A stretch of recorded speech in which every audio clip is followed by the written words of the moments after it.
heard about Sophia in the Gulf country. She was given citizenship of the country, the humanoid robot.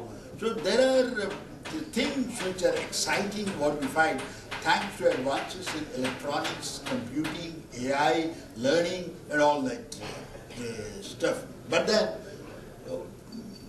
when you talk about the technology, the concept like singularity or super intelligence, that is robots or computers being more intelligent than human beings, people say, will it ever be possible? How is it possible? How can it be possible? Okay? We develop the algorithms, we develop the hardware, we develop the software, can it happen?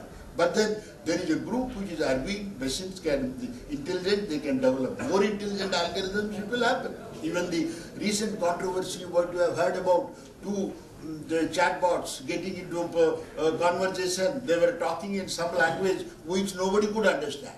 Okay? They say, how could it happen? How did it happen?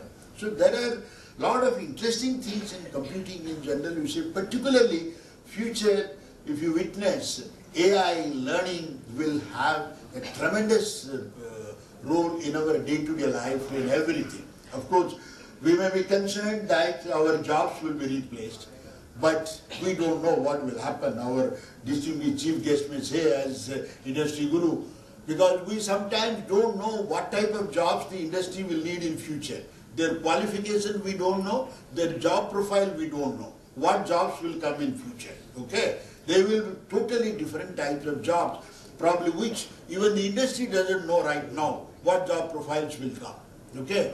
So the challenges are you have to be updated to latest things through events like this, through conferences like this, through talks like this, by interacting with peers, get to know what is happening latest in computing electronics. Now, everybody is talking about IoT, okay? Smart cities, okay? You will have smart parking, smart governance, smart pollution control, smart buildings, smart disaster management, okay? There is a state in US, they say they will put a sensor in the building, monitor the vibration. If the vibration exceeds a threshold, they will say earthquake is likely to strike.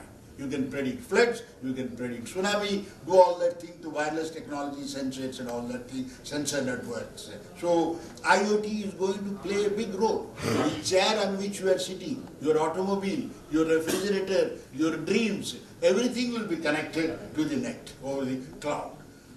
Right? So this will be again different type of sensor network what we find, and all these things will generate a lot of data. That is where now people are talking about big data, data analytics, data science, and generating data is no use. You should get some knowledge from that, some conclusions. Learning algorithms, classification algorithms are playing a role.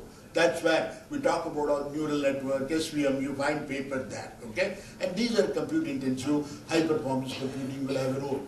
So computing, electronics, if you see the challenges are of diverse nature, okay?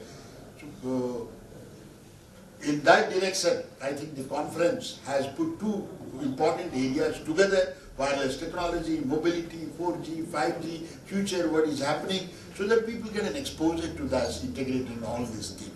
Other than that, one of the important components I see in the conference, the students have been providing a wonderful support to us. We are grateful to them as volunteers, faculty, students, and that is something very important, because as you grow up in life, you do less science, do more of management, more of man management, people management, personal management. So managing events like this gives you an experience. What could happen worst? What is the disaster? What is the catastrophe? How do you predict that? Okay, when the vehicle may not report, when there may not be power, how do you handle that in real-time situation? Okay, and when you do this thing, it is really important. You get to know a lot. And you students, when you grow up in life, at some stage when you become faculty or technology leaders, you will be expected to organize events like this. And no textbook gives how to do that thing. No algorithm can tell you how to do that.